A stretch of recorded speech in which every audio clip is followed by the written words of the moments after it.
Sa umaga pong ito, ang ating pong topic ay pinamagatan po natin na Key Signs of the End Times. Sabihin nga natin, Key Signs of the End Times. Ayan. Mga palatandaan, no, sa huling panahon.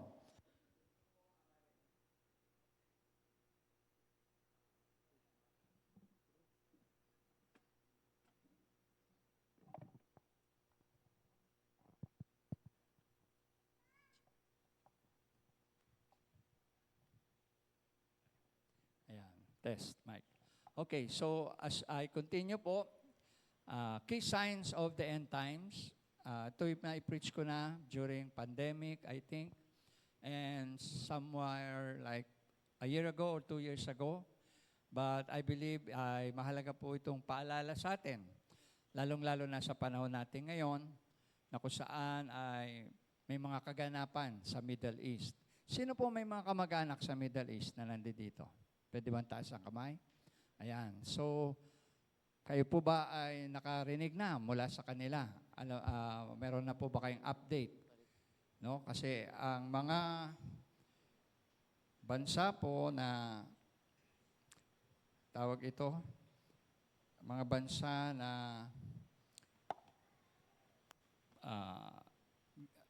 inanuhan ng Iran, no? Ang Iran po kasi ay nagpadala ng maraming missile, una sa bansang Israel, sa Jordan, sa Qatar, sa Bahrain, sa Kuwait o Kuwait, Saudi Arabia at sa UAE. Ito po mga bansa na ito ay maraming Pilipinong OFW. Amen po ba? Marami tayong kababayan dyan.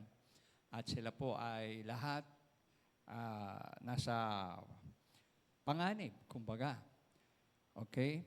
So, yan po yung mga pinag-pray natin na ingatan ng Panginoon. Now, tingnan natin ano ba yung mga palatandaan sa huling panahon. No? Tingnan natin yung next slide. Unang-una, sa mga personal na mga tao, no? Individuals. Ito raw po yung mga signs in the in the end times rather. Basahin po natin ito ng sabay-sabay. Pwede po ba? 1, 2, ready? But mark this, there will be terrible times in the last days. People will be lovers of themselves, lovers of money, boastful, proud, abusive, disobedient to their parents, ungrateful, unholy,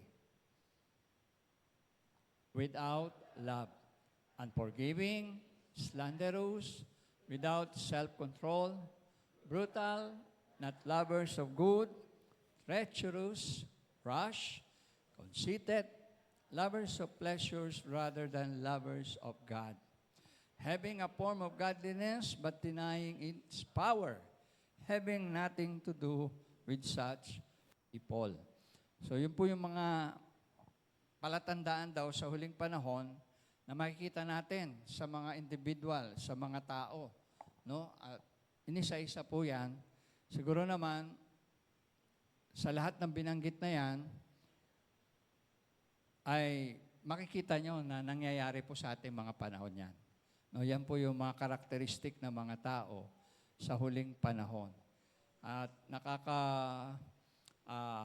bahala dyan ay yung sinasabi na lovers of pleasure than lovers of God.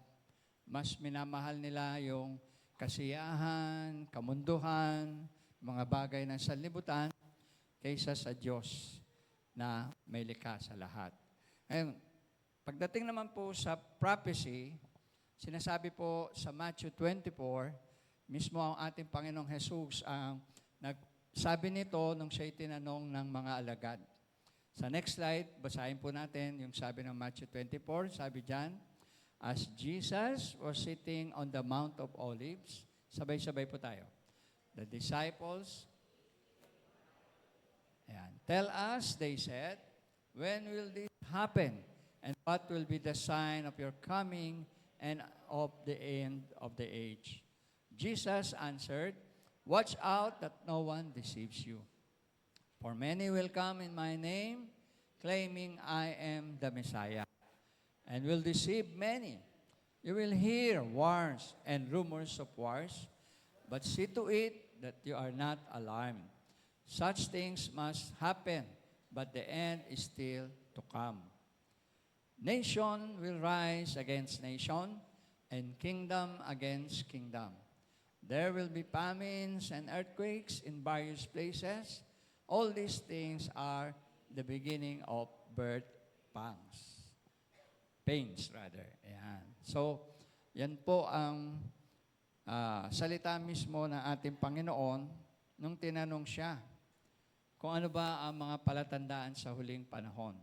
At yan po, makikita natin, kung iisa-isahin natin yung mga sign na binigay ni Jesus, I think you would agree with me na nakikita na natin yan sa ating panahon ngayon. Amen ba kayo? Ayan. Alam nyo, nung una, ako'y naging nakakilala sa Panginoon, naging Christian ako way back in 1970s, 78 to be exact. Nung una akong Kristiyano, baby Christian pa ako, naririnig ko na yan na mga turo ng pastor noong araw tungkol sa last days, tungkol sa rapture, tungkol sa 7 days tribulation, no? Pero nung naririnig ko yan nung araw, sabi ko, parang malayo pa mangyari yan. At that time, 70s. Pero habang lumilipas ang panahon, lumalapit ng lumalapit, at nagiging totoo at nangyayari na sa ating generation, yung pong inihula sa Bible, yung isinulat sa Bible. At sabi nga ng maraming Bible scholars, maybe it will be in our generation na matutupad yung prophecy na babalik ang Panginoon. Andiyan ba kayo? It is very possible na in our generation, dahil andyan na nga yung mga signs of the times, na anytime, maaaring bumalik ang Panginoon. At ang tanong, mga kapatid, handa na ba tayo pag bumalik si Jesus? Tanong mo yung katabi mo, are you ready? Ready? Anong sagot? Yes or no? Dapat ready tayo. Ano po? Ngayon, ayan, binanggit dyan yung ilan sa mga palatandaan, magkakaroon ng mga wars and rumors of wars. At nangyayari na ngayon, just yesterday, nagkaroon po tayo ng balita sa Middle East na yun na nga, mayroong nangyayaring kaguluhan or maaaring labanan. Ano po? At kung makikita natin sa social media, ay talaga pong magulo ngayon sa Middle East. Ayan po, makikita niyo sa picture na unang-una, ayan po, si President Trump. Siya po ay nag-declare na sabi niya, we will ensure that Iran never has nuclear weapons. Ang Iran po kasi, okay, una-una ito muna, basahin natin. Ito yung mga signs, ano? And then makikita niyo sa picture doon po sa bandang taas doon, ay sumabog ang, I think, eruption ng Mount Canlaon. Sa ano po yan? Negros Occidental. And then dito naman sa baba, merong earthquake alert. Sinasabi na Southeast Asia, earthquake forecast at maaaring may tsunami, no? Yan ay dated February 27, 2026. Doon naman sa kabilang picture nakalagay, Israel says it has launched attack on Iran. Doon sa dulo naman, makikita po natin yung alert, no? Na nakalagay, U.S. Embassy in Israel begins evacuation at mayroong alert na sa mga nasa Middle East. At titingnan natin, saan ba nagsimula yan? Paano ba nangyari at biglang nagkaroon ng ganyan na naman na pangyayari? Kung naalala niyo po yung Iran, I have preached this before na ang Iran ay isa sa mga sponsored na mga terrorist organization sa buong mundo. Ang leader po nila, ang siya pong tawag ito, hahasik ng kasamaan, no, ng terrorism sa buong mundo at ang bansa po nila ay nagpopondo sila ng mga iba't ibang organisasyon ng terorismo para unang-una ang pinaka number one goal nila po ay i-wipe out ang Israel o burahin sa mapa ang bansang Israel. At the same time, ang bansang Israel, tinatawag nila sa kanilang grupo na Little Satan, at ang bansang Amerika, tinatawag nilang Big Satan. So sa kanila, ang paniniwala nila ay kaaway talagang mortal, ang Israel at ang US. So ang ginagawa po nila, yun po, naghahasik sila ng lagim, ng kasamaan, to the point na maging mismo ang kanilang mga mamamayan, mga taga-Iran na, mga Iranians. Lately lang, ito lang siguro mga last month lang or few months ago, nagkakaroon po ng massacre sa Iran. Pinapatay ang mga tao sa Iran. Milyon-milyon yung mga namatay doon na iniutos ng kanilang supreme leader. No? At dahil po doon, maraming Christians, kasi hindi lamang Jews ang pinapersecute nila, pati Christians. At marami po ang namatay doon. At humingi ng tulong, prayers ang mga Christians doon, especially ang mga Christians na mayroong sigurong kakilala sa US. At yun po'y, siyempre, international news yan, nakarating kay President Donald Trump. At siya po yung gumawa ng aksyon. But before dumating dyan sa event na yan, nagkaroon muna po ng negotiation, diplomatic negotiation. At yung diplomatic negotiation mismo po, si President Trump ang nanguna at yung kanyang gabinete, pero hindi po nag-agree ang supreme leader ng Iran at yung mga nila roon, tao nila roon. So, dahil hindi nagkaroon ng agreement, hindi nagkaroon ng peace talk, dito po nauwi yan. Nagkaroon ngayon ng military action na. Ngayon, bukod doon, kung babalikan po natin ang Bible, makikita natin, no, sa Jeremiah 49, verse 35 up to 38, nakasulat po itong nangyayari ngayon sa atin. It is prophesied through prophet Jeremiah, chapter 49, verses 35 to 38. Babasahin ko po sa inyo ito at Tagalog natin basahin para maintindihan po natin. Ang sabi po, ito ang salita ng Panginoon na ipinahayag niya kay Propeta Jeremias tungkol sa Elam. Ang Elam po ay ang lumang pangalan ng Persia at ngayon ay ng Iran. So ang sabi po riyan, nagprophesy ang Panginoon kay Jeremias tungkol sa Elam nung nagpapasimulang maghari si Sedekias sa Huda. Sinabi ng Panginoong Diyos ng mga hukbo, papatayin ko ang mga tagapana ng Elam.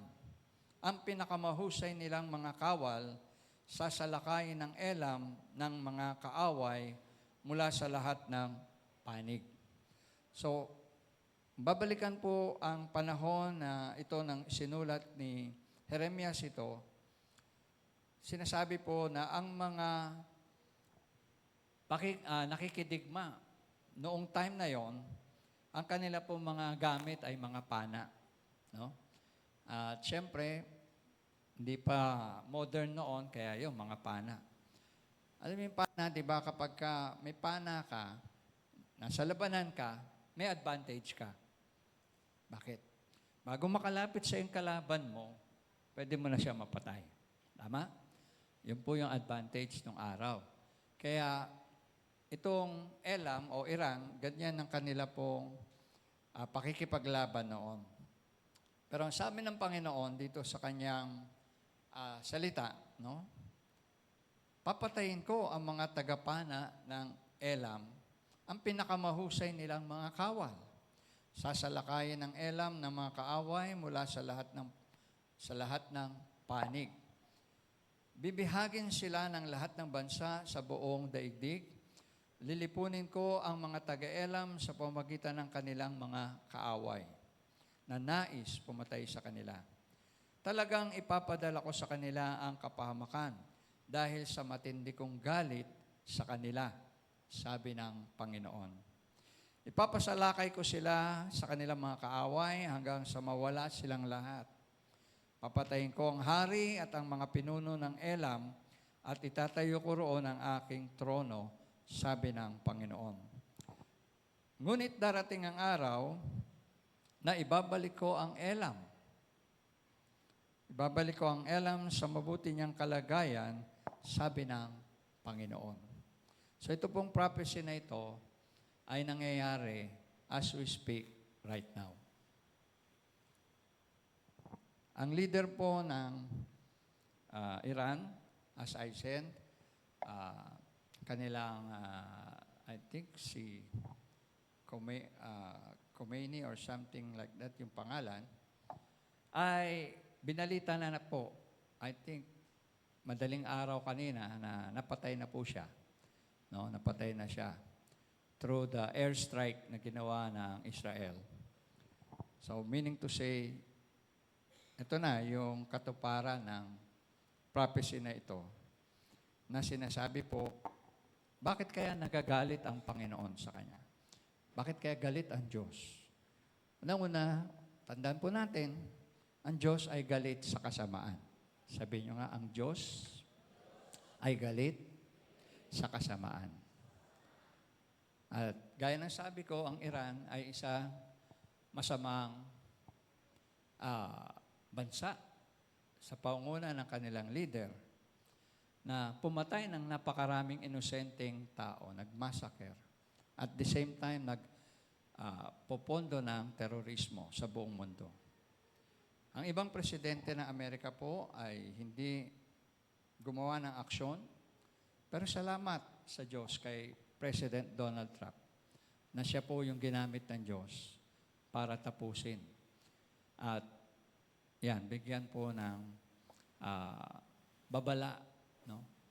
Ang purpose po ng ginagawa ngayon, by the way, ang tawag po nila dito ngayon sa military operation ay Roaring Lion. Sabi niyo nga, Roaring Lion. Ayan, biblical po yan. No? Roaring Lion. Yung nag-roar. Paano ba ang roar? Anong sound ng roar? Roar. Ganon, no? Roaring Lion. Galit na leon. Pero last year, kung naalala nyo, nasa World News din ito, June last year, nagkaroon ng Israel ng tinatawag na Operation Uprising or Uprising Lion. No? Uprising Lion. At ito na yung kasunod niya, Roaring Lion. So, ibig sabihin po, merong follow-up. Bakit? Kung naalala nyo, yung pong October 7 event doon sa Israel, yung marami po ang namatay na mga Israelitas. No? Ang pinaka-sponsor po niyan ay Iran. Gumagamit po sila ng mga tinatawag na proxies, organization like yung Houthi at saka yung Hamas. Hamas po yung mga umatake sa Israel nung time na yon. At yan po, ginagawa nila ay pumapatay ng tao. No? Meron silang tinatawag na hatred for the Jews. No? Tinatawag natin anti-Semitism. Na kung saan grabe yung kanilang hatred sa mga Jews and also Christians and Americans. Kaya, yan po yung makikita natin background kung bakit merong ganitong pangyayari sa ating panahon. So, babalikan natin yung Bible, sabi dyan, the Bible presents signs of the last days as birth pains. Sabi nyo, birth pains. Ayan. Yan daw po ay gaya ng isang babaeng nanganganak. Sino po yung mga babaeng nanganak na dito? Taas ang kamay. Masakit ba yung nanganganak kayo? Unless kayo ay cesarean at painless. Malamang, wala kayong mararamdaman. Pero yung sa natural birth, masakit daw yung mga anak, no? So sabi dyan, the Bible presents signs of the last days at birth signs, increasingly frequent and intense indicators that the second coming is near. Sabihin nyo, near. So, tingnan natin, mga kapatid. Ano ang key signs that include key signs of the end times? Sabi po, key signs include global instability, ayan, moral decay, the proliferation of false prophets, increased persecution of Christians, and worldwide spread of the gospel, urging us, tayo, believers, to be vigilant and be ready. Sabihin nga natin, be ready. Okay, be vigilant. Maging laging handa po tayo. Mapagbantay. No? At huwag tayong ma-caught up o mabigla o masyak. Ano ba nangyayari? Hindi ko alam ito nangyayari ito. Ano na? Or matakot. So, tingnan po natin ang ilang key signs of the end times. Number 1 ay yung global instability and natural disasters. Ayan. Sabi diyan, intense wars yan. Rumors of wars, widespread famine, pestilences, and earthquakes. From Matthew 24 po yan, 6 to 7. Isa-isahin natin. Tingnan po natin yung wars and rumors of wars. Sinasabi po na noong 1945, no, in just 48 years, there had been 300 wars. From 1945 up to our time, meron na raw po 300 labanan. And more than 15 nations have nuclear weapons. So, sa time span na yon, nagkaroon ka agad ng 15 bansa na meron na ngayong nuclear weapon. Alam naman natin kung ano po ang epekto ng nuclear weapon. Di po ba? Andiyan ba kayo? Okay. Yun yung sinasabi ni Donald Trump na hindi niya papayagan ang Iran magkaroon ng nuclear weapon. Why? Kasi nga, masama nga ang leader nila. Abay, nag-e-enjoy pumatay ng tao, mag-massacre ng tao. Imagine niyo kung magkaroon sila ng nuclear weapon, kung ano mangyayari kung bigla na lang, ayun, mag-isip itong leader na to at gamitin yan sa iba't ibang bansa. In fact, pagka po nagtayo talaga sila ng nuclear weapon at yun yung mga pinasabog ng Amerika at Israel, yung mga nuclear plants nila. Dinismantle nila yon para sa ganon, hindi na makapagpatuloy, makagawa ng nuclear weapons ang Iran. At yun po yung sinasabi ni Donald Trump. And to be clear, hindi po nila, ang US at Israel, hindi nila plano na sakupin ang Iran. Ang plano lang po nila ay i-dismantle ang nuclear weapons.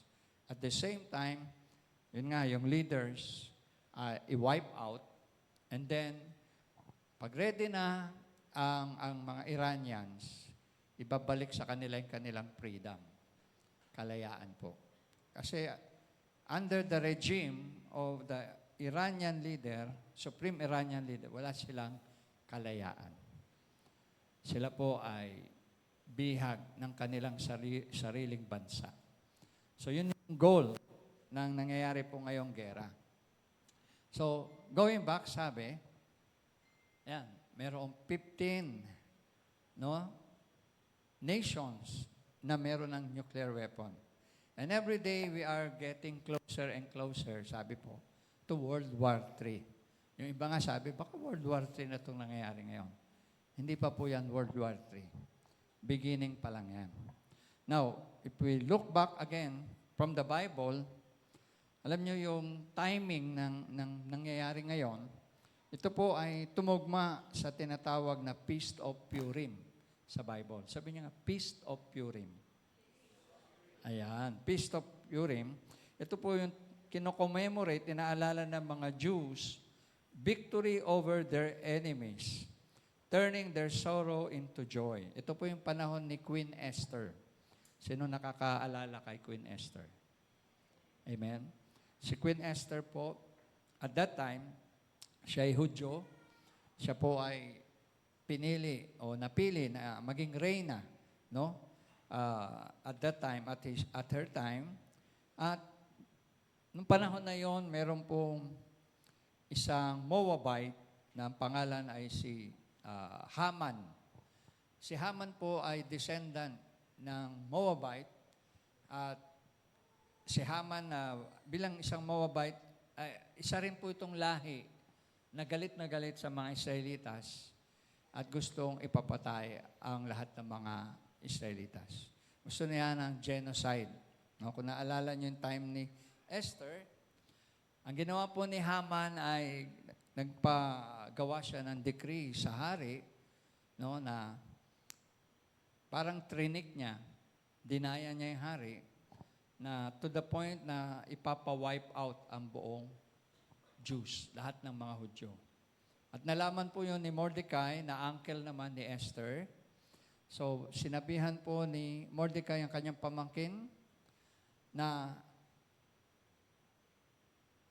buburahin na sa mundo ang lahat ng mga Jews. So, sinabi po ni Mordecai sa kanya, ito na yung time kung bakit ka nilagay ng Diyos sa iyong posisyon ngayon bilang reyna. Karoon po siya ng authority and power para po iligtas ang kanyang bayan, mga kababayan. At ginamit nga po yun ng Diyos na way na imbis na sila ay ma-wipe out, nagtagumpay po sila. At si Haman ang tumanggap nung kanyang parusa na nais siyang ibigay sa bayang Israel. So, siya po yung hinatulan, siya po yung namatay at ang buo niyang pamilya at buong angkan. Yan po yung tinawag nila na Feast of Purim. Sapagkat, sabi nga, they turn their sorrow into joy. Kaya kung ating titingnan, biblically, yung timing po ng labanang ito ay tumugma sa Feast of Purim. No? Kaya, naniniwala ako na walang coincidence sa Panginoon. Andiyan ba kayo?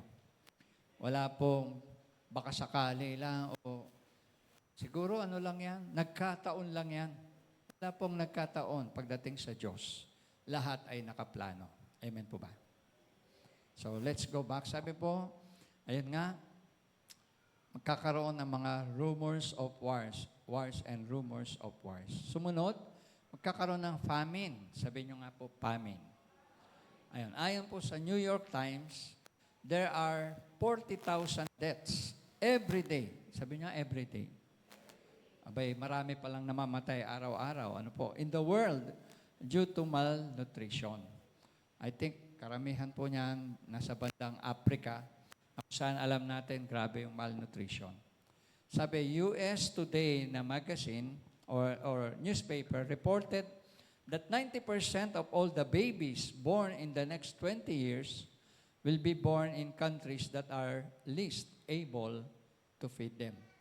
So ito po yung mga projection ng mga nasa newspaper. No? 90% of the babies in the next 20 years will be born dun sa mga bansa na hindi kaya silang buhayin. Next sign, makikita natin po is yung earthquakes. Ayan, pinakita natin kanina dito sa atin, may earthquakes at mga nakaraang buwan, nakaraang taon, daming earthquakes. Sabi po ng historians, they have calculated that earthquakes have increased more than 2,000% since Columbus discovered the New World. Sabi din ng Time Magazine, there have been more earthquakes in the last 20 years than we have seen in the previous 100 years. So, ganun po naging kadalas, ka-frequent yung mga lindol compared sa 100 years before. So siguro 100 years before, madalang na madalang lang ang lindol. Pero pagpasok po nitong 20 years natin, from this time, backwards 20 years, mas marami na po yung lindol na naitala. The truth is that the earth is groaning po for the revelation of the sons of God and for the coming of our Lord Jesus Christ. Amen ba kayo ron? Amen. Next is pestilences. No? Ano ba yung pestilences? Yan po yung mga sabi nga na mga sakit. No? Pestilences. Sabi, we have seen many strains of cancer. Marami na pong ba't ibang uri ng cancer. No? 20 years ago or maybe 50 years ago, 100 years ago, wala tayong nababalitaan na mamatay sa cancer.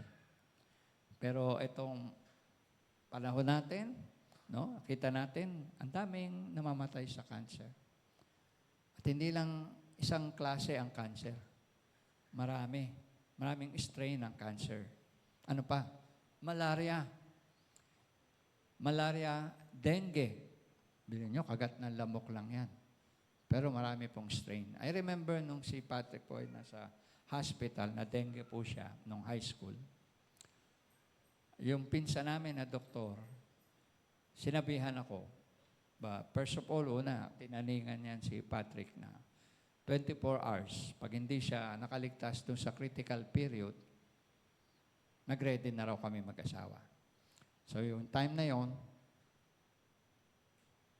anong 19 ba? Mga 19-something, 1990s pa po yun.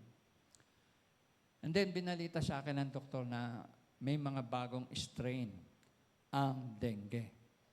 Yun ay nung time pa ng 90s. Eh, how much more ngayon na 2026 na? No? Habang dumadagdag yung taon, dumadagdag din yung mga strain. Yung TB, no?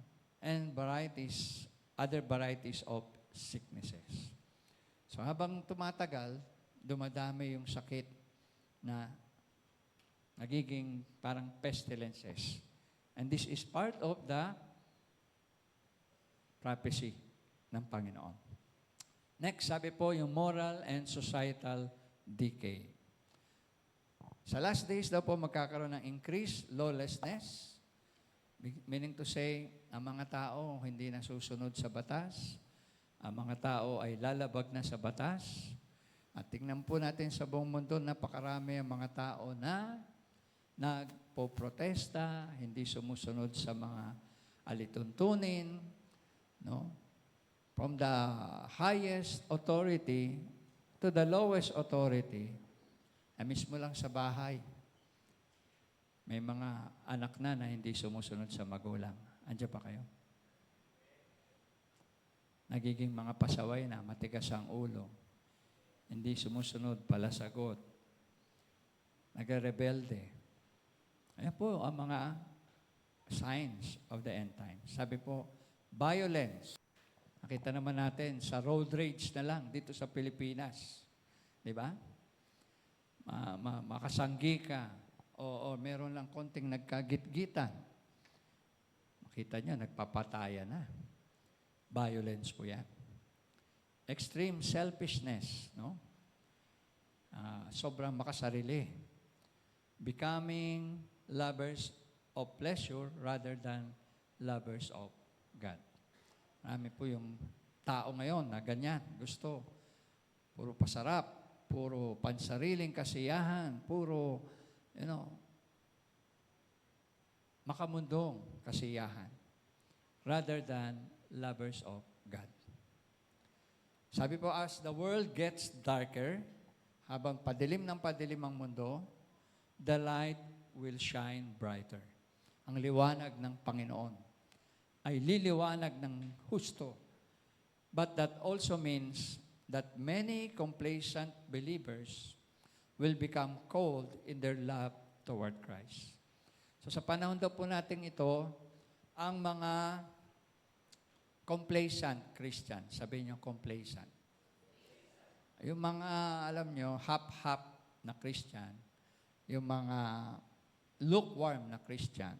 Yung mga Kristiyano na minsan mainit sa Panginoon, minsan nasa sanlibutan, minsan active, minsan inactive, minsan nasa gawain, minsan nasa sanlibutan. Ito po yung tinatawag na complacent believers. Sa panahon daw po ito, they will become more cold o lalong lalamig sila sa kanilang pag-ibig kay Kristo. Sa ating panahon, we can see two things happening at once. A huge revival in the church, na kung saan may mga churches na kung saan lalong umiinit ang pag-ibig sa Panginoon, lalong nagiging aktibo sa gawain ng Panginoon, lalong nagsusumigasig, mag-aral ng salita ng Diyos, matuto, mapalapit sa Panginoon, lalong nagse-cell group, kagaya natin. Amen po ba kayo?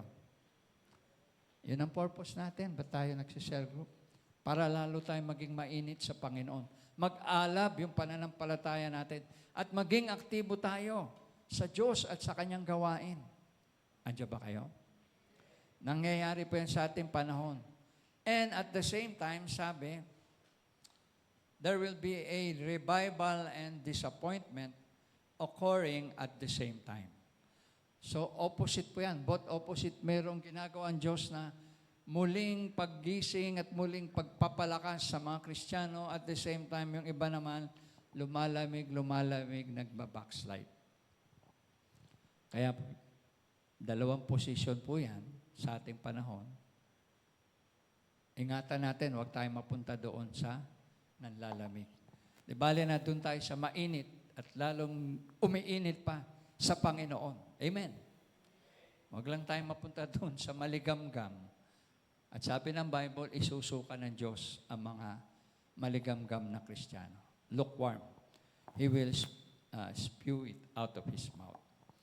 Then sabi po, we are seeing a huge surge of people mocking the supernatural.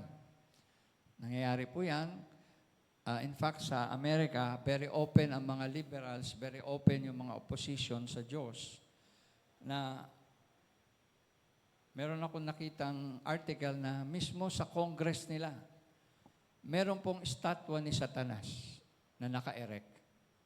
At may mga congressman sila roon na mga open worshiper ni Satan. Grabe, no?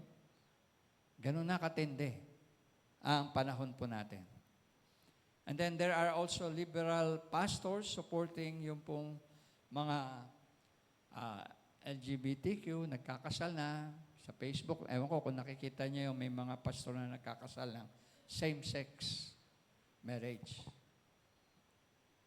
Nakita niyo ba yon? No? And they are claiming to be pastors. Pastor daw po sila. At sabi nga, yan po yung panahon natin ngayon. Another reason believers' love is growing cold is that they are consumed with materialism. Sabi niyo, materialism. Materialism causing their hearts to be weighed down by the cares of life. Yung ibang Kristiyano raw po, kaya lumalamig ang pag-ibig sa Panginoon dahil nagiging materialistic. Ang kanilang puso ay natutuon sa mga bagay na material ng salibutan. Gusto ko nito. Build mo ko nito. Bili ka nito. No? Nauso yun nung araw, yung build mo ko niyan. Pero sino kaya nagsasabi ng build mo ko niyan? Babae, lalaki? Ha? Babae, lalaki? Babae. Lakas. Pero, hindi lang naman babae ang nagiging materialistic. Mga lalaki, ano po ang mga kinahihiligan? Mga kotse, mga sapatos, hello, mga iba-ibang bagay, hello. Alala ko tuloy yung sabi, last Sunday, ang babae daw, magsasabi, wala akong maisuot kahit Ang daming damit. No? Merong humirit sa akin, Pastor, kahit lalaki, ganyan din. Di ba? Sa totoo po, kahit marami na tayo, meron na tayo, naghahangad pa rin tayo, di ba? Minsan hindi tayo nakokontento. Hindi tayo nasisiyahan ng meron tayo. Gusto pa natin, more, more, more. Yun ang spirit ng materialistic. Kaya yun po yung nagpapalamig sa ating pag-ibig sa Diyos. Number 3 is yung religious deception and apostasy.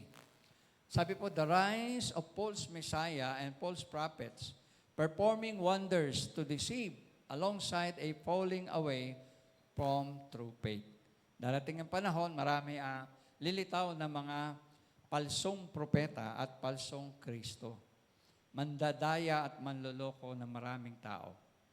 Sabi po, we have had over 1,100 leaders just in 50 years who claim to be the Christ.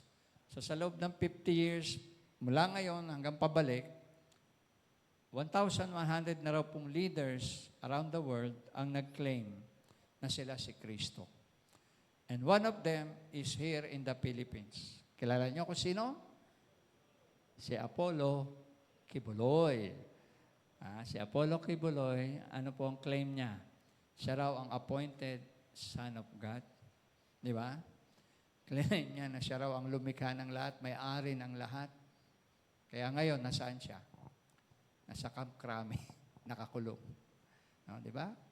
Titingnan nyo, ang tinatawag na panloloko at pandaraya.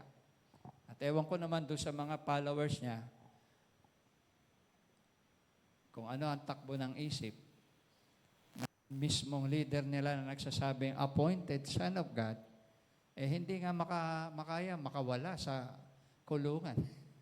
Di ba? So, doon pala makikita nyo, false Messiah, false prophet. Sabi rin po, not long before the ascension of Jesus, no, nung umakyat si Jesus sa langit, naglitawan na po ang mga false prophets gaya ni Muhammad ng Islam. Si Muhammad ng Islam ang siyang nagkiklaim, no, na Diyos po siya. Si John Smith ng Mormonism or Mormon Church, no, sabing gano'n ng isang article, ang Mormon daw ay kagaya ng Christian. Pero hindi po totoo yun. Never na magiging kagaya ng Christian ang Mormon. Why? Because sa Mormon, tinuturo nila na si Jesus is the brother of Satan. Pwede ba yun? Ganon ba ang turo ng Kristiyano? Christian faith? Hindi. Kaya yun ay isang deception, panloloko at pandaraya. And there are other movements like the New Age. They arose and they deceive many. Next, makikita natin sign is the persecution and gospel proclamation. Sabi po, followers of Christ will face increased persecution. Yet, the gospel of the kingdom will be preached throughout the whole inhabited earth. According to Matthew 24:9 and verse 14. Sabi po, as evidence of the last days, or end days, there will be intense persecution against Christians in China, North Korea, Central Africa, Somalia, Yemen, Nigeria, Syria, Pakistan, Libya, and Iran. Ito po mga bansa na to ay galit sa mga Kristiyano, galit sa Panginoong Jesus. No, at pinipersecute po nila. Talagang inuusig nila ang mga Kristiyano. Pinapatay nila. Sinusunog nila ang mga churches. Kaya nga sabi ko, mapalad tayo dito mga Kristiyano sa Pilipinas. Sabi mo siya katabi, mapalad tayo. Why? Because we have freedom to worship God. Malaya tayong sumasamba sa Panginoon. Komportable tayong sumasamba sa Panginoon. Sila, pag mag-worship sila sa mga bansang yan, anytime, pwede silang barilin, pwede silang sunugin, pwede silang patayin. Alang-alang sa kanilang pananampalataya kay Jesus Christ. Tayo kaya, ready ba tayo sa persecution? O baka pag may konting persecution, bye-bye, pastor. Hindi na ako mag-church. Bahala na kayo. Backslide na ako. Balik na lang ako sa dati kong religion. Ayan, no? Yung mga madaling sumuko, madaling give up. Pero sabi po, in the last days, titindi ang persecution.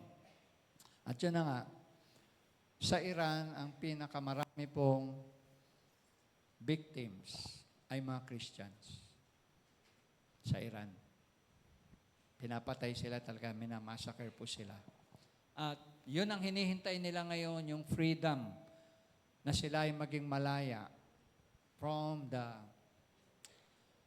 oppression ng regime leader nila, supreme leader nila. Iran regime, no?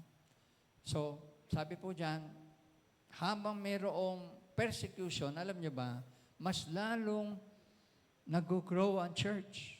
Mas lalong dumadami ang believers ni Jesus sa gitna ng persecution. Amen po ba? Sa China, sa mga underground churches, North Korea, ito pong mga bansa binanggit ko, may mga Christian po yan.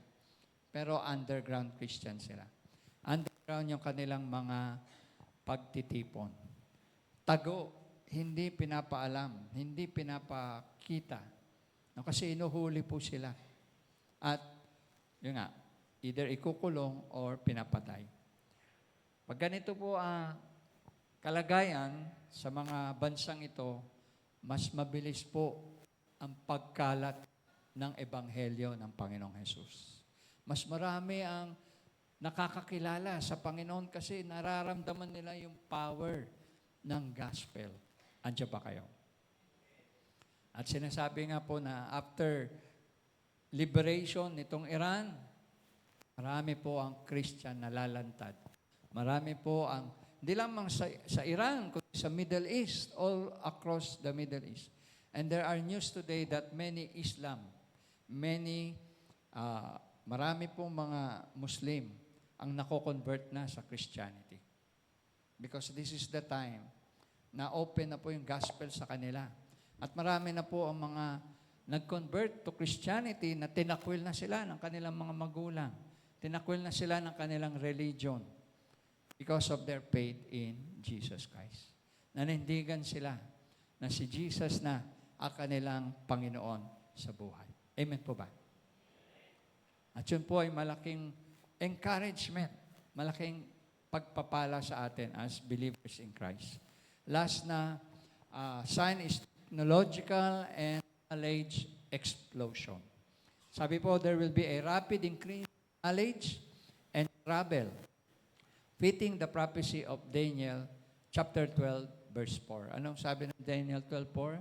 But you, Daniel, roll up and seal the words of the scroll until the time of the end.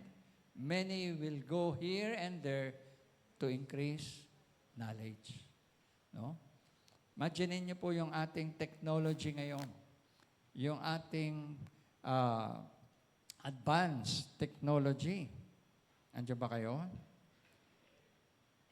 Na dati yung mga imposibleng maisip mo na mangyayari at pwedeng mangyari, ngayon, through social media, through internet, advanced technology, posible na.